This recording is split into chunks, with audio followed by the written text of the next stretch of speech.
Okay, so good morning, everybody. We're in the neighborhood of Titusville, Titusville. Oh.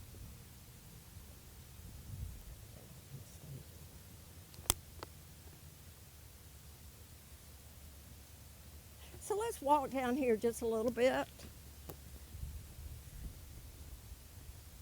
One of the things about Titusville is that there aren't any sidewalks, right? So that does make it a little bit harder to do what we're doing. So we were in Smithville Tuesday, and Smithville, as I told you, was the black middle class neighborhood historically from at least around turn of the century to the 1940s, right?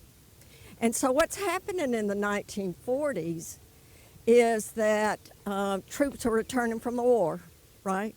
And that means African American troops are returning from the war, right? And when they return home to Birmingham, these African American GIs are different than they were when they left, okay? Many of them had served in France and observed. We know this because we have diaries or interviews, that sort of thing, from them. And they say, almost to a person who was interviewed, that in France they were gobsmacked, as we would say now, by the fact that black troops could dance and did dance with white French women, right? And that was not uncommon. It wasn't taboo. And they noticed then that, wait a minute, we had learned always growing up that Jim Crow segregation, racial segregation was what? Normal, natural. Normal Sacred, and natural. Huh? Sacred, I would say. Okay, you can say sacred. And so, wait a minute, it wasn't so, right? Maybe it's not so. It isn't so. So that's one thing. They come back with a different notion of the Southern culture that they left, right? That it doesn't have to be this way. Why is it this way? If it is this way on purpose, then it can be undone somehow, right? If it can be constructed, it can be deconstructed, right? And the other thing is that these black GIs come back with money in their pockets, right, from the war. They got a paycheck. They got military uniforms. They've got much more of a sense of self and dignity and those things, and some money, right? And so many of them have reported that they wanted to buy a house. Where can black people buy a house in Birmingham?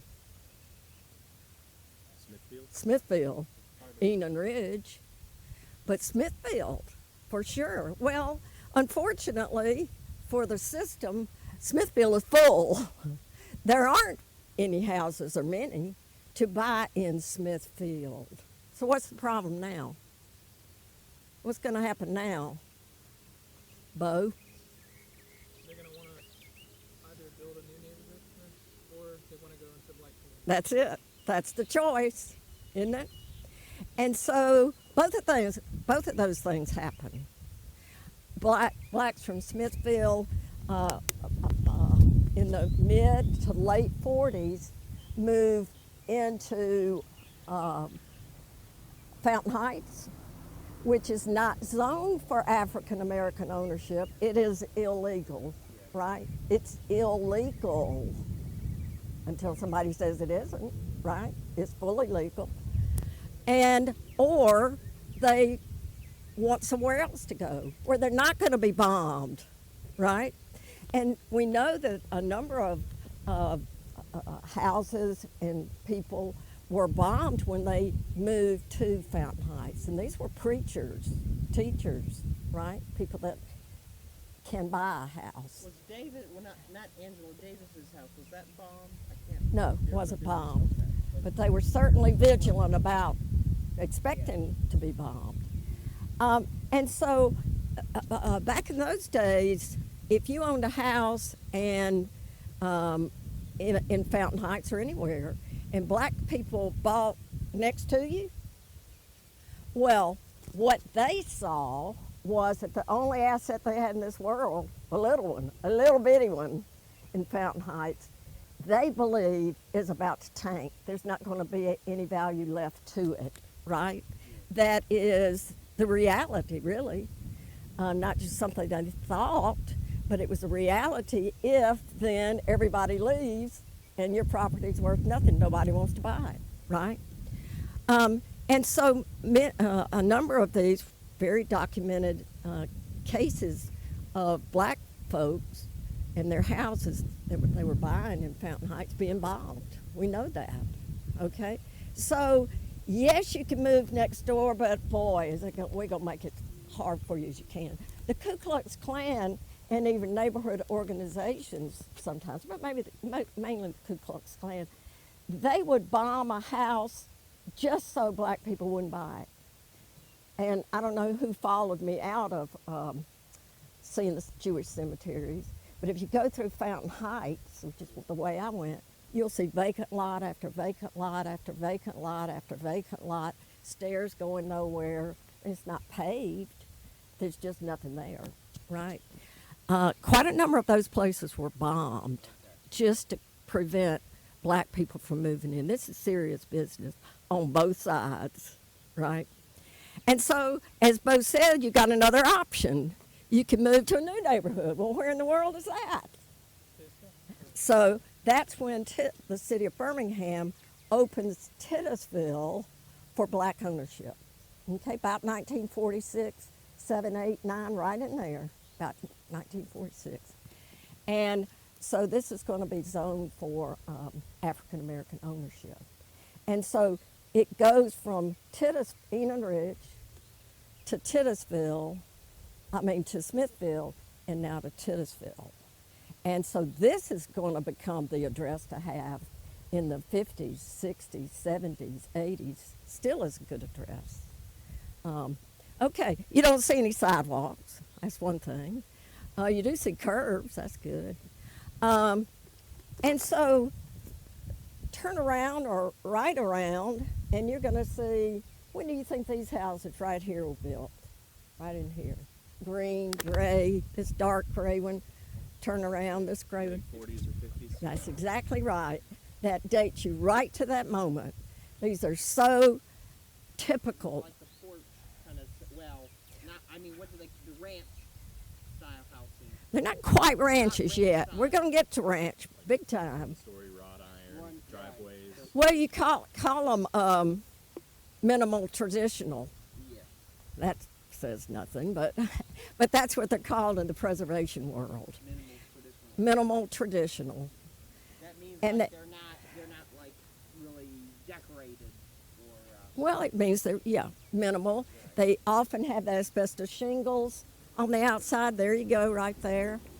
They often, another thing that will date them to this period is that, see the windows? These are a good example over here. These windows, you've got horizontal 2/2, not the vertical windows, right? Not the vertical 2/2. You with me, Trent? But these are vertical, so that's very 1940s, early 50s. The asbestos shingles usually don't have a full porch, but some kind of porch, right? A stoop, more or less.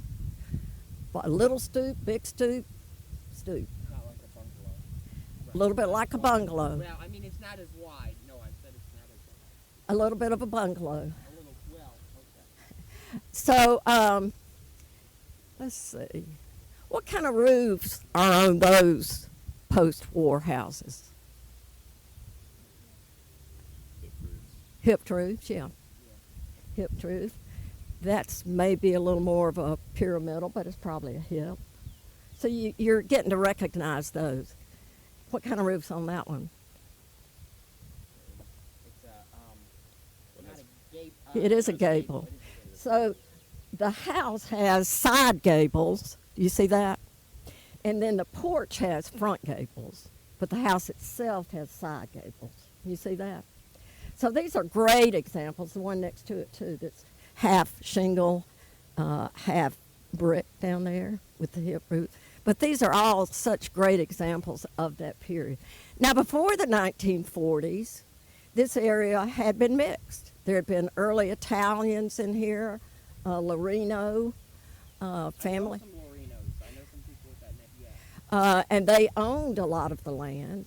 I think maybe more across the highway. But so this was a mixed area. It wasn't even quite a neighborhood, you might say. Well, it was. So were there a lot of what would we call, like Southern Europeans and kind of what we would call second class? I mean, Italians, Lebanese. Were there a lot of? It was. Well, a lot I don't know if I'm going to say that in this context okay, at well, all. You said, well, I was asking because you mentioned Loreno. Well, Italian is what I said. Italian. So I didn't say anything about class. So I don't. I meant they were not. They were kind of considered second class. I got what you're saying. I hear what you're saying. That's not what I said. Okay. So I was simply trying to establish the mixed ethnicity of the neighborhood. And they own a good bit of land, so I don't know. Second class, I don't know. Well, I mean, Anyway, they we're- were not Anglo. Okay. And so let's walk down a little bit more.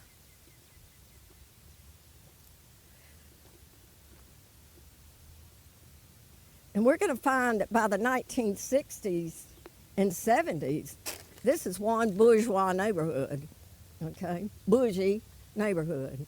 So I want to kind of watch the evolution into a really bourgeois neighborhood. What do I mean by that anyway? What do you mean when you say, oh, that's bougie or so bourgeois? What do you High mean? class. High class. And we're not talking aristocratic because but we're talking upper middle class. Comfortable. Middle, yeah, comfortable, middle, upper middle class, leisure time, travel, amenities, right? And one thing we also know about the bourgeoisie in the U.S. is that there's a pretty rigid line gender-wise. What do men do during the day? Work.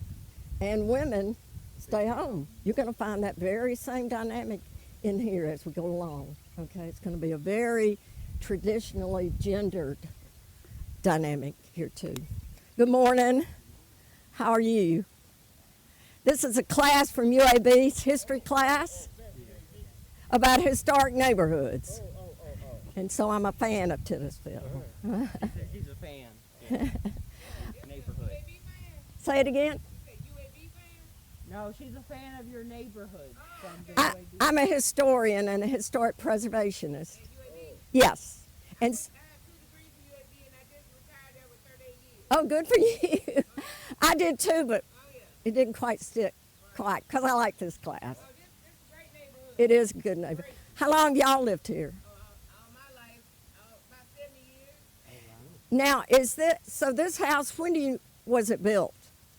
How's that? 58. Perfect. That's perfect for what I've been telling them. Yeah. The original folks One- that moved in these houses from 6th Avenue to 16th Avenue. Right. All of them passed away. Yeah. I'm the only one left around here. Okay. The rest of them passed away. Okay. I started here in 56. Yeah. Okay. Cool. Everybody that moved in this whole section Is that right? around here. That's cool. Those fellas, they done moved in and died out. Yeah. Could I ask your last name? Smith, Smith. Your first name? Marty. Marty. Martis. M-O-T-I-S. Okay. I'm Pam King. I just like to know who peopled neighborhoods too. So we're going to walk a little bit more and then get our cars and go back around a little bit. Thank you very much for talking to us. Just have a good day. Yeah, go Blazers, yeah. What'd you say? Oh, so 58, perfect. And my guess is that the brick was added later. It looks to me like it's added later. Okay. So one thing that Titusville had that is quintessentially bourgeois, I'd say, is that there was a housewives club. boy, a housewives club. That's what you do in Mount Brook and Homewood and Vestavia, and it's very bourgeois. Because that, what is it that about that men go to work and women don't that's so bourgeois? So you have to be able to afford like one income. Yeah. So it says that this man makes enough money so that this woman doesn't have to work. Working class Right? neighborhoods or working class women didn't have that. They had to work. Working class women always work. Yeah. So this is another one. Looks like it's being renovated. And so I was interested in that topic about the bourgeois aspect of this. And the snootiness that goes with bourgeois, I was curious as to whether it acted the same way as in bourgeois white neighborhoods, right? And so I was interviewing a couple of people, women who live here, and I didn't want to say, listen, are you a snob? Yes. That's what I was trying to get. So I said, well, wasn't there a housewives club here? And she said, oh, yes. Yes, there were. And I said, well, what are some of the things that they did? And she said, well, if we found out that new people were going to build in the neighborhood, why, we'd go down there and see them and see what it is they were going to build. And she said they came down to this house. Looks like it was built in the 40s, 50s, probably 50s. And she found out that the housewives found out that it wasn't going to be a brick house. And therefore, it wasn't going to be built in their mind, right? But right here, it needs to be brick. So they all went down to see the owner, the builder, and everybody. We got to have brick in this neighborhood, right? So there was definitely a sense of property values, class, I think, and those sorts of things. And I guess she said they convinced them to build it with some brick and so on and so forth. Okay, so that was of interest to me. Just was, right. There's also on the books. I found this at the probate court records. I was looking for something else. But there was a country club called Honeysuckle Hills. A part of Titusville is called Honeysuckle Hills. And I knew that, so I saw Honeysuckle Hills Country Club had been incorporated and scheduled to be built. Country Club, can you get any more bourgeois than that? Right. You can't get any more bourgeois than that, I think. Well, it never got built, but just the fact of it, and it got that far, and that was the neighborhood they were building, right? It's just interesting to me. Very suburban, very typical of other suburbs built during that time by well-off people, wasn't it? You name it. Okay, so I'd say 50s. He said that one was 50s, 40s, 50s in there. And then what do you see there? What do you see, Alyssa? What's different maybe about those than these? What do you say? Something physical about the buildings. Bo, you look like you're thinking something. They're all fully brick. They're all brick. Yeah. That's one thing. Some houses here, that house is fully brick, but most of these houses here. Well, I'd say that one fits with that too. Yeah. So a transitional, because you got the hipped roof, kind of the minimal traditional, but it's bigger. It's got original wrought iron, a lot of it. That stuff ain't cheap either. It's very stylish. And you come around over here and you just got one ranch house. These are ranch style houses. You've got one ranch style house right after another. Fully brick, all modern, just like Homewood's building, Vestavia's building, Hoover not yet, Mountain Brook, I don't think so. These are minimalist houses? Minimal traditional. I Minimal wouldn't look at that traditional. one, but this Minimal one, traditional. these, Yeah. yeah. Okay. Okay, so now we're growing. These are 60s houses, maybe late 50s, 60s houses. What do you say about the windows the front windows here, all of them, I think, all of them. What do you say, Trent, about those front windows? They're vertical. Right in the front. That one doesn't have it, but right in the front, those two are good examples. Those are picture windows. Oh, yeah. Picture windows. Picture windows are so 1960s suburban, so stylish 1960s suburban, bourgeois, I'm saying.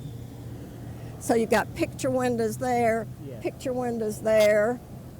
You've Those got are the two, the one over one.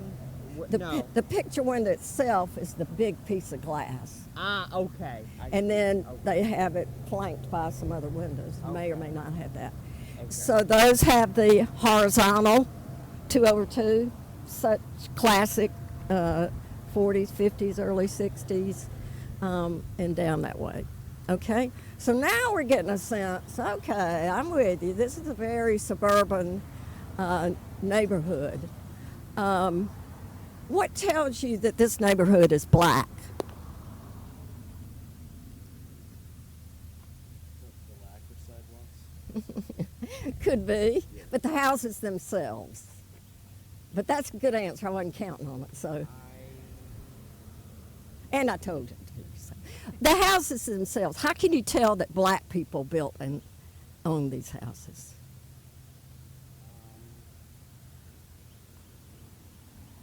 This is a trick question. Yes, you're right. What's the answer? What do you say? I mean, they're smaller at the time, maybe. I'm not sure. I don't know. There is no way whatsoever. That's what I thought. There's no way whatsoever to stand in this neighborhood and go, oh my gosh, that's a black neighborhood. Because it looks like every other suburban 50s, 60s, well-kept, bourgeois neighborhood you could think of. And so what does that tell you about what we think? Because we associate African American neighborhoods with dilapidation, with not being very well built, with this, with that, with this, with that, right? That there were thriving. Yeah, they were African-American neighborhoods. thriving. That's right. Just a very stereotypical one. And so when you drive through one, your brain says, oh, this must be a black neighborhood. You may be wrong, but your brain is telling you that, right? Maybe a white working class neighborhood all day long. But, and so my point being is there's nothing that tells you that unless you know the history. You got to know the history. Am I right? Am I making a point? Okay, so let's walk back up this way. We're going to get in our cars, and then we're going to go to the real bourgeois area.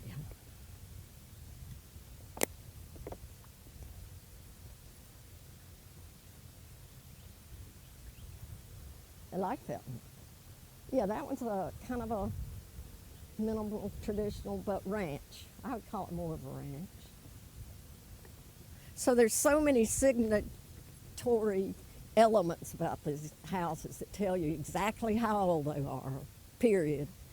And they tell you how old they are. That's all they tell you. They don't tell you race.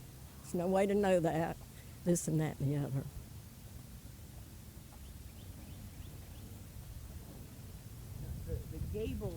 The gables are on the front and the sides. Are those more? I mean, ranches houses. They tend to have that. They all very They have- often have hip houses, hip roofs. They like hip Are we roofs. the hip roofs? Those are those more 1940s? I'm a little. No, Okay. you can go to any neighborhood So that's got. both, I mean, both They like hip roofs. 1940s and 1950s. They can have all sorts of. And combinations, 60s. Hip roof. Gable. Okay. 67 ranch style does like hip roofs, They have. Okay. Yes, But it's a not lot of them do have not exclusive. gables, but it's okay. And so I guess I was trying to get at the fact of prejudice, right? When we see things and we associate it with particular group because of prejudice, right? stereotyping. And so I'm suggesting maybe we all should, slow down when you're doing that. Check yourself and see if you know what in the heck you're talking about at all, right? Bye-bye. You too. This is another sort of minimal traditional to ranch. I would call it more ranch because of the brick, the wrought iron. It's got the front plate glass, pretty much.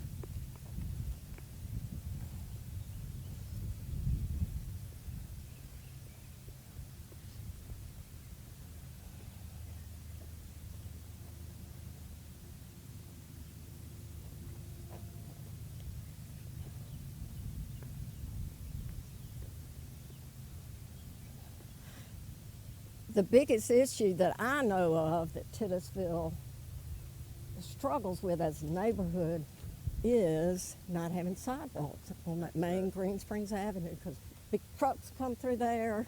That's Alabama State Highway. The neighborhood I live in Vestavia has that problem too. Sidewalks. Is that a product of just the increasing presence of cars at the time when this neighborhood was built, or was there some other reason that there's not sidewalks? I imagine because of other 40s, 50s neighborhoods, but it's a good question because we are going to that suburban ideal where that does everyone away has a with that driveway, kind of thing. Yeah. just park their car. So that's a good question. It'd be fun to find public documents to see if there was any discussion of it. You may be right, yeah. When I lived in Vestavia, they did vote to create the sidewalks along 31. Yeah. They did eventually do, but a lot of people voted against it because they claimed that it would invite Right. people from outside the neighborhoods to Exactly. walk around, which they did not want. Exactly. You're exactly right. I know exactly where you're talking about, and so on and so forth. The Fear of Sidewalks. That'd be a good film. Scary sidewalks. We all here? Okay. So what we're going to do is walk up to the street light because that street there is what I want to look at a little bit. Oh, I know what I was going to say. Well, let's walk down here to this street.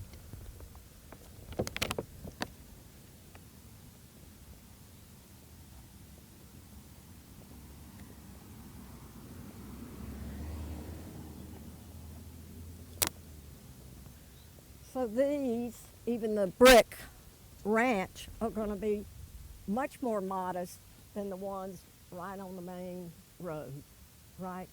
Just like a lot of other neighborhoods do, right? Highland Avenue, whoa! And then behind, not as much. Norwood Boulevard, great big, beautiful house. Then behind, not as big and striking. Neighborhoods do that. The way buildings do it down, commercial buildings, put all your fancy stuff on the front, not so much on the back. Yeah. Or sides if you can see it. Okay, so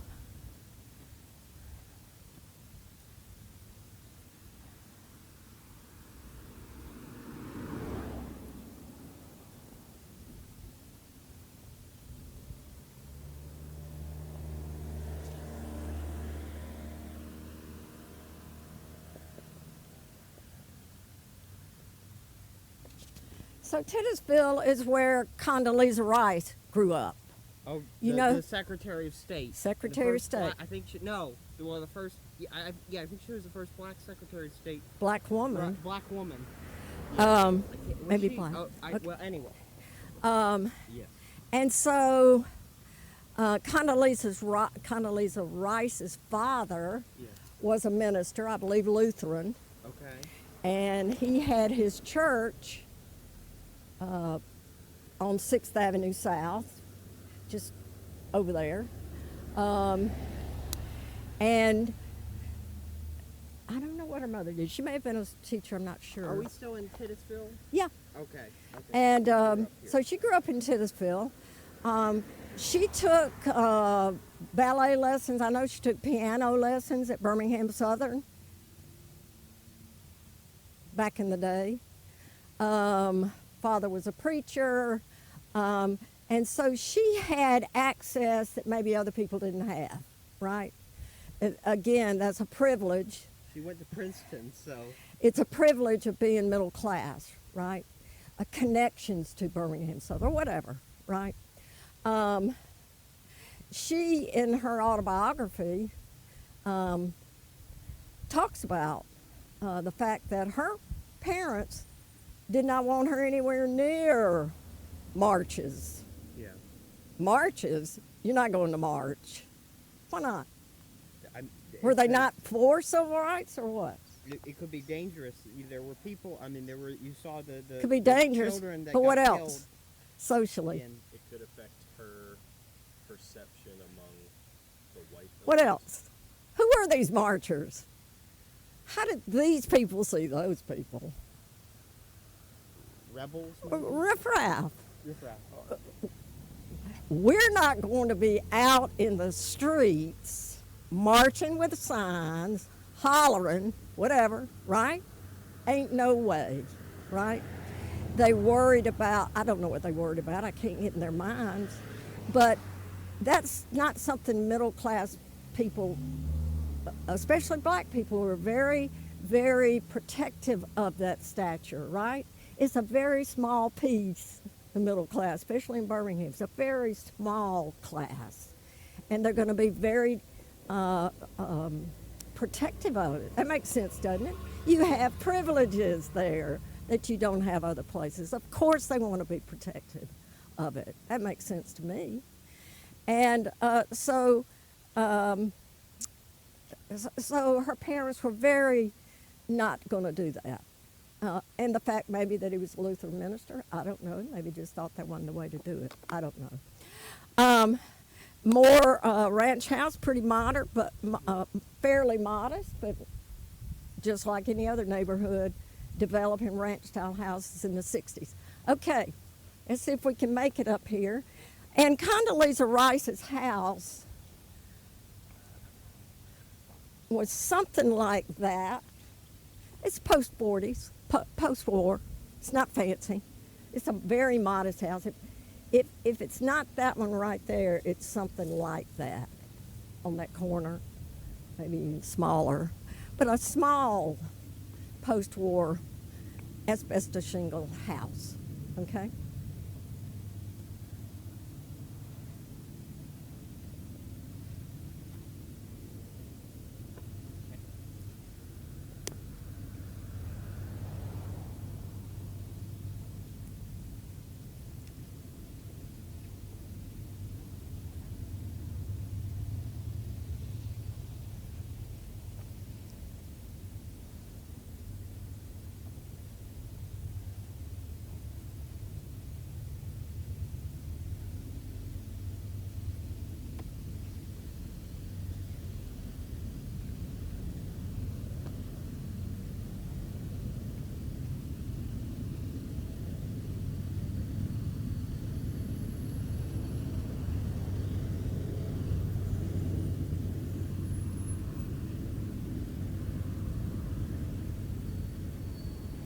So do you think black people built that or moved there?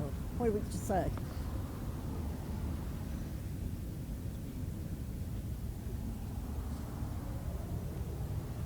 Any answer? Oh, built it.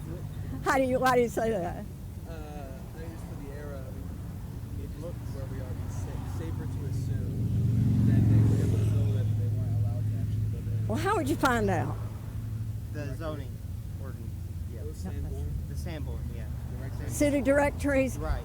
except that after 1952-53, the city directories won't tell you anymore what the race is. Won't tell you anymore what the race is with a C or an asterisk.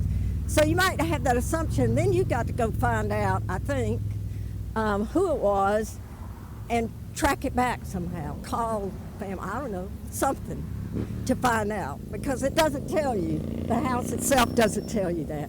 If you're interested in it, you got to go research it. Okay, when Titusville was being built, and especially when this house was built, I think it was late 60s, early 70s, I've got it somewhere. It's got a pool, very clearly a modern style, right? It's going from ranch to modern, right? I think you could safely assume an architect designed it. And when this was built, especially this house, there was an article in the newspaper.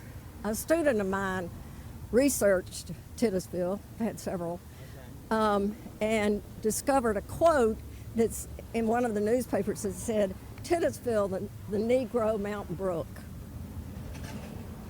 So if you know anything about It's an affluent. Jefferson County, you know immediately what that means, don't you? It means the upper class lives here. And I think that house, when it was built, suggests that sort of irrefutably, doesn't it? It's like, well, they could be barbers. I guess they could be. No. Whoever bought that house, built that house, had some money, I would say, right? I also did some research and had a few students research what did these people do for a living that were affording them the ability to live in Negro Mountain Brook, right? A number of them worked for the railroad company, had really good jobs with the railroad company, maybe some of the American Cast Iron Pipe Company in at a higher level than previously African Americans had gotten to, hadn't been allowed to get to. And so in my limited research, I found a lot of that. I'm sure there are probably doctors, lawyers, people like that too. But I did find that out, and I didn't know that. I was interested in the fact that so many had climbed the ladders inside these industrial organizations, the railroad or something else, which 30, 40 years earlier would never have made enough money to do this. That's the way it struck me, so I was curious about it. Let's just cross the street and just look down there a little bit at some of the other best examples of upper middle class Birmingham African American community in the 60s.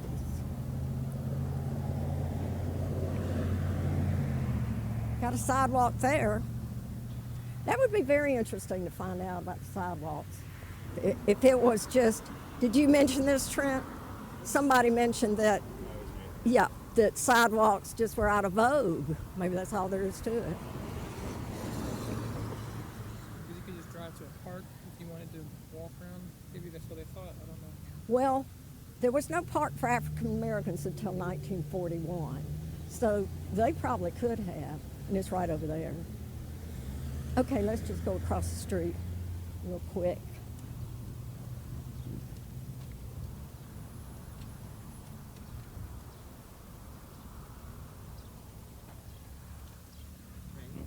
And some of the examples of the fabulous ranch-style houses.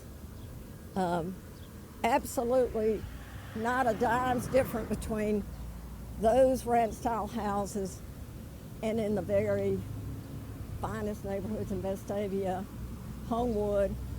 Go along there around Sanford, you're going to see that. Vestavia, just perfect. If you have any idea what Vestavia Hills Country Club is, Shades Crest Road down there, Bougie, as you say. very, and you're going to see a lot of just fabulous, big, wonderful ranch-style houses with wrought iron, the big chimneys, just everything. Okay? All right. Any questions? What did I miss? This is still a virtually all-black neighborhood. I have a former student who took this class and others. He's in his early 40s now. Okay. But he's white. He moved to Titusville, 20 years ago maybe, and enjoyed living here. Was real involved in the neighborhood. He doesn't live here now. But for the most part, it's all African American.